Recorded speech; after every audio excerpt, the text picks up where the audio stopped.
안녕하세요. 건강을 듣다입니다. 매년 혹은 2년에 한 번씩 건강검진 꼭 받으시죠? 검진 끝나고 나면 두꺼운 결과지 한 권을 받게 되는데 막상 펼쳐보면 빼곡한 의학 용어와 알 수 없는 숫자들 때문에 머리가 지끈거리셨을 겁니다. 그냥 정상이라니까 괜찮겠지 하고 서랍 속에 쑥 넣어두셨다면 오늘 영상 정말 잘 오셨습니다. 의사들이 수많은 검사 결과 중에서 환자분의 건강 상태를 파악할 때 가장 먼저 눈여겨보는 핵심 숫자들이 있습니다. 이 숫자들의 의미를 명확히 이해하시면 내 몸이 보내는 건강 이상 신호를 더 빨리 알아차리고 필요한 관리나 진료를 받는 데 큰 도움이 됩니다. 오늘 아주 쉽고 친근하게 설명해 드릴 테니까요. 영상 편안하게 보시고 장롱 속에 넣어둔 결과지 꺼내서 내 숫자는 지금 어떤 상태인지 꼭 한번 확인해 보세요. 첫 번째 숫자는 가장 익숙한 혈압입니다. 심장이 펌프질을 하면서 우리 몸 구석구석 피를 보낼 때 혈관 벽이 받는 압력을 말합니다. 결과지에는 숫자가 2개 나란히 적혀 있습니다. 앞에 있는 높은 숫자는 심장이 피를 짤 때 걸리는 압력이고 뒤에 낮은 숫자는 심장이 쉴 때 누르는 압력입니다. 보통 수축기 혈압 120 미만 그리고 이완기 혈압 80 미만인 경우를 정상 혈압이라고 부릅니다. 많은 분들이 병원에서 재실 때를 기준으로 보시는데 병원 신체검사실 기준으로 앞에 숫자가 140을 넘거나 뒤에 숫자가 90을 넘으면 고혈압으로 진단하게 됩니다. 혈압이 무서운 이유는 평소에 아무런 증상이 없기 때문입니다. 머리가 아프거나 어지럽지도 않아서 모르는 사이에 혈관을 계속 상하게 만듭니다. 고무 호스에 물 압력이 너무 세면 호스가 딱딱해지고 결국 터지는 것처럼 혈압이 높으면 뇌졸중이나 심동맥 질환 같은 큰 병으로 이어질 수 있습니다. 검진날 유독 긴장해서 높게 나오는 분들도 많으니 혹시 숫자가 높게 나왔다면 집에서 며칠 동안 마음이 편안할 때 다시 재보시는 것이 좋습니다. 두 번째 숫자는 당뇨병을 확인하는 혈당과 당화 혈색소입니다. 우리 피 속에 포도당이 얼마나 녹아있는지 보는 검사입니다. 보통 결과지에서 쉽게 보는 공복혈당은 8시간 넘게 굶고 재는 피검사인데 100 미만이 나와야 정상입니다. 그런데 이 공복혈당은 검사 당일의 컨디션이나 전날 수면 상태 등에 따라 일부 영향을 받을 수 있습니다. 그래서 의사들이 전체적인 혈당 흐름을 정확하게 파악하기 위해 반드시 함께 보는 진짜 숫자가 있습니다. 바로 영어로 HbA1c라고 적힌 당화 혈색소입니다. 이 숫자는 최근 23달 동안 내 피가 전반적으로 얼마나 달달했는지 평균을 내서 보여주는 지표입니다. 검사 당일의 시적인 상태에 휘둘리지 않는 점수죠. 이 당화 혈색소는 5.7% 미만이 정상입니다. 만약 5.7%에서 6.4% 사이가 나왔다면 지금 당뇨병 직전 단계이니까 당장 식단을 조절하시고 운동을 시작하세요 라는 몸의 경고등입니다. 그리고 6.5% 이상을 넘었다면 당뇨병으로 진단하고 적극적인 관리를 시작해야 합니다. 세 번째 숫자는 콜레스테롤 중에서 나쁜 녀석인 LDL 콜레스테롤입니다. 흔히 병원에서 피가 탁하다, 기름지다고 할 때 주범이 되는 성분입니다. 콜레스테롤 전체 수치가 조금 높아도 혈관을 청소해주는 좋은 콜레스테롤 HDL이 높으면 괜찮습니다. 하지만 이 LDL이라는 녀석은 숫자가 높으면 혈관 벽 안쪽으로 기름 찌꺼기를 자꾸 쌓아둡니다. 싱크대 배수관에 기름때가 끼면 물길이 좁아지다가 결국 확 막히는 것과 똑같습니다. 심장으로 가는 혈관이 막히면 협심증이나 심근경색이 되고 뇌로 가는 혈관이 막히면 뇌경색이 됩니다. 일반적으로는 130 미만을 목표로 삼지만 이 기준은 모든 사람에게 똑같이 적용되지 않습니다. 만약 이미 당뇨병이나 고혈압이 있으신 분들 혹은 과거에 심장이나 뇌, 혈관 질환을 앓았던 위험군에 속하는 분들은 이 기름찌꺼기 수치를 100 미만, 심지어 70 미만까지 훨씬 더 낮게 떨어뜨려야 안전합니다.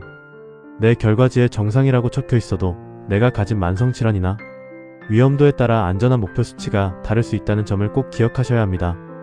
네 번째와 다섯 번째 숫자는 우리 몸의 정수기 필터 역할을 하는 신장 콩팥 이야기입니다.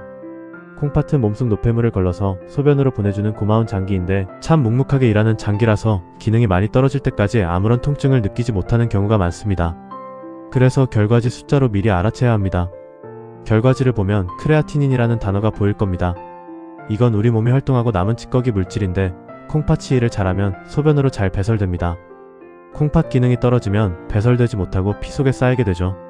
보통 0.5에서 1.2 사이면 정상 범위로 봅니다. 다만 이 수치는 근육량에 따라 차이가 나서 기운 없고 고기를 잘 안 드시는 어르신들은 콩팥 기능이 떨어져도 숫자가 정상처럼 낮게 나오는 한계가 있습니다. 이를 보완하기 위해 의사들이 진짜 신장 기능을 평가할 때 신뢰하는 다섯 번째 숫자가 바로 옆에 있는 EGFR 추산 사고체 여과율입니다. 콩팥이 혈액을 얼마나 잘 걸러주는지를 계산해서 나타낸 수치인데 숫자가 높을수록 기능이 좋은 편이라고 이해하시면 됩니다. 이 수치는 60 이상이어야 안전합니다. 만약 이 숫자가 60밑으로 떨어져서 3개월 이상 지속된다면 콩팥 기능이 많이 지쳐서 만성 콩팥병으로 진행되고 있다는 뜻입니다. 나이가 들면서 자연스럽게 감소하기도 하지만 수치가 계속 낮아진다면 꼭 병원에 가셔서 정밀 상담을 받으셔야 합니다. 6번째 숫자는 간 건강 상태를 보여주는 AST와 ALT입니다. 과거 결과지에는 GOT, GPT라고 적혀 있기도 했습니다. 이름은 어렵지만 원리는 간단합니다. 이 두 물질은 원래 간세포 안에서 일하는 효소들입니다. 그런데 간이 술이나 피로, 약물 혹은 기름기 때문에 스트레스를 받아서 간세포가 손상되면 세포 안에 있던 효소들이 혈액 속으로 흘러나오게 됩니다. 즉, 피 검사에서 이 숫자가 높게 나왔다는 것은 지금 간세포가 손상을 입고 있다는 신호입니다. 두 숫자 모두 40 이하가 정상입니다. AST는 간뿐만 아니라 심장이나 근육이 손상될 때도 올라갈 수 있어서 요즘 의사들은 간 손상을 조금 더 잘 반영하는 ALT 숫자를 더 유심히 봅니다. 이 숫자가 정상 범위를 넘어서 올라갔다면 원인을 찾아야 합니다. 과도한 음주나 몸에 좋다고 검증되지 않은 즉 건강기능식품을 이것저것 너무 많이 복용했을 때 간이 지쳐서 올라가기도 합니다. 또한 요즘은 고기를 많이 안 드셔도 밥이나 떡, 과일 같은 탄수화물을 많이 섭취해서 간에 기름이 끼는 비알코올성 지방간 때문에 이 숫자가 올라가는 시니어 분들이 많으므로 식습관을 점검해 보셔야 합니다. 여기서 많은 분들이 결과지에서 그냥 지나치기 쉽지만 의사들이 정말 중요하게 보는 검사를 하나 더 소개해 드리겠습니다. 바로 소변 검사 항목입니다. 피 검사 못지않게 많은 단서를 담고 있습니다.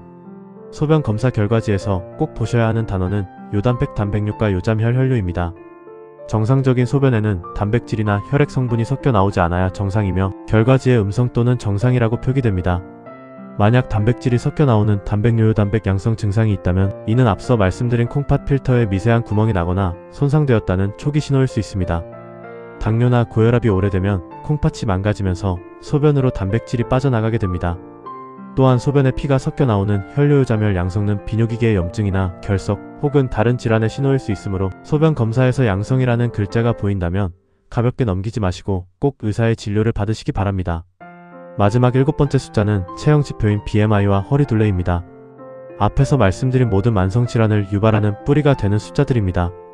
먼저 BMI 체질량지수는 내 키에 비해 몸무게가 적당한지 보는 계산 수치입니다. 대한비만학회 기준에 따르면 18.5에서 22.9까지가 정상 범위이고 25를 넘어가면 비만으로 분류합니다. 하지만 체중만 가지고는 이 몸무게가 근육 무게인지 나쁜 지방 무게인지 알 수가 없습니다. 그래서 내장 지방의 양을 간접적으로 가장 잘 보여주는 지표인 허리둘레를 반드시 함께 보셔야 합니다. 뱃속에 낀 내장 지방은 혈관으로 나쁜 염증 물질을 끊임없이 뿜어내서 당뇨와 고혈압을 일으키는 주범입니다. 우리나라 기준으로 허리둘레가 남성분들은 90cm 약 35.4인치, 여성분들은 85cm 약 33.5인치 이상이면 복부 비만입니다. 팔다리는 가늘어지는데 배만 볼록 나오는 체형이시라면 전체 몸무게가 정상이어도 내장 지방이 많은 상태일 수 있으니 오늘 당장 줄자로 배꼽 주위 허리둘레를 확인해 보시기 바랍니다. 오늘 말씀드린 핵심 내용들 다시 한번 마음속에 정리해 보겠습니다. 의사들은 결과지를 볼 때 단순히 올해 수치가 정상 범위에 들어왔는지 아닌지만 보지 않습니다. 진짜 중요한 것은 변화의 방향입니다.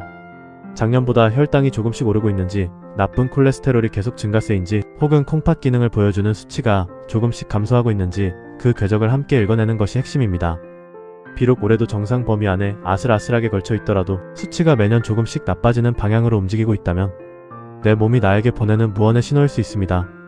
오늘 영상이 끝나면 서랍 깊숙이 넣어두셨던 예전 검진 결과지들까지 함께 꺼내보시고요. 이 주요 숫자들의 변화 추이를 눈으로 직접 비교해 보시기 바랍니다. 그것이 질병을 예방하고 건강을 지키는 가장 확실한 방법입니다. 주변 소중한 가족과 친구분들께도 이 영상을 공유해 주셔서 함께 건강을 챙기셨으면 좋겠습니다. 오늘도 건강을 들어주셔서 감사합니다.